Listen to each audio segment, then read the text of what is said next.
From Thor's next movie to a 10-year X-Men plan, from Thunderbolts cold earnings to Batman 2 production updates, and from Peacemaker Season 2 to new casting updates for Spider-Man Brand New Day.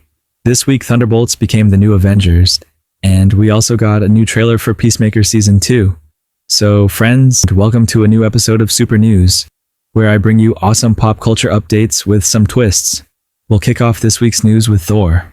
All fans know that Thor 5 has been in discussion for quite some time.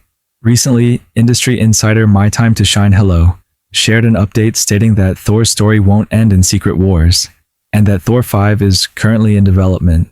Director Taika Waititi, who directed Thor, Ragnarok, and Love and Thunder, won't be returning this time.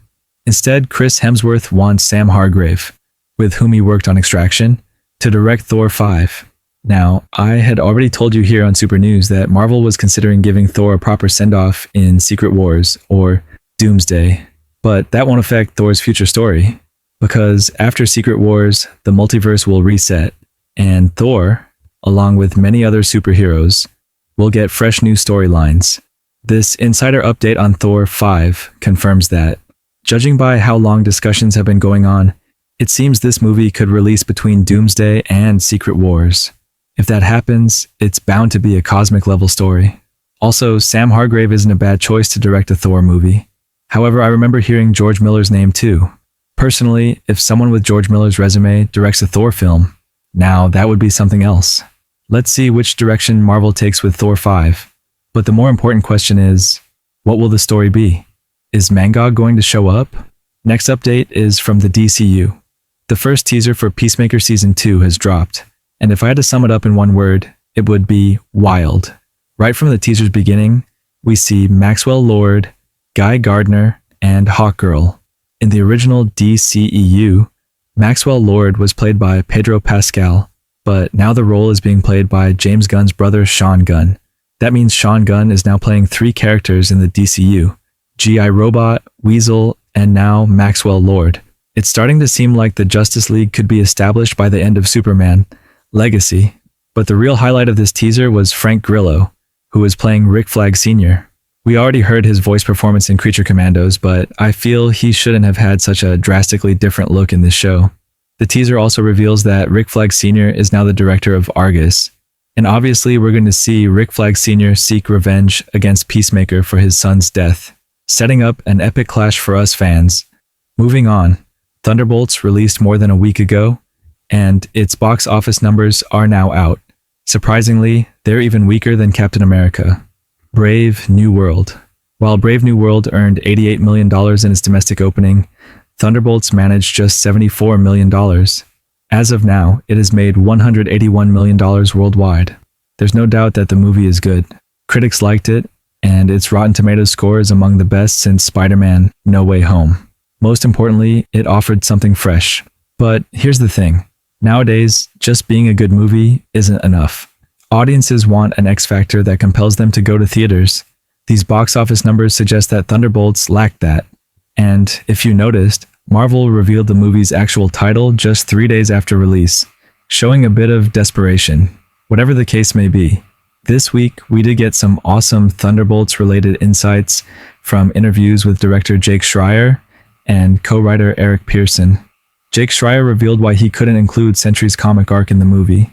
In the comics, Sentry is a superhero whose identity is erased from the world because his dark side had killed millions. They avoided repeating that idea in the movie because Spider-Man No Way Home already featured a plot where everyone forgot a hero's identity, and doing it again would have felt repetitive. Marvel is now reportedly considering making Jake Schreier the director for the upcoming X-Men film, thanks to Thunderbolts' strong reviews. But I should clarify, this could just be a marketing tactic to boost Thunderbolts.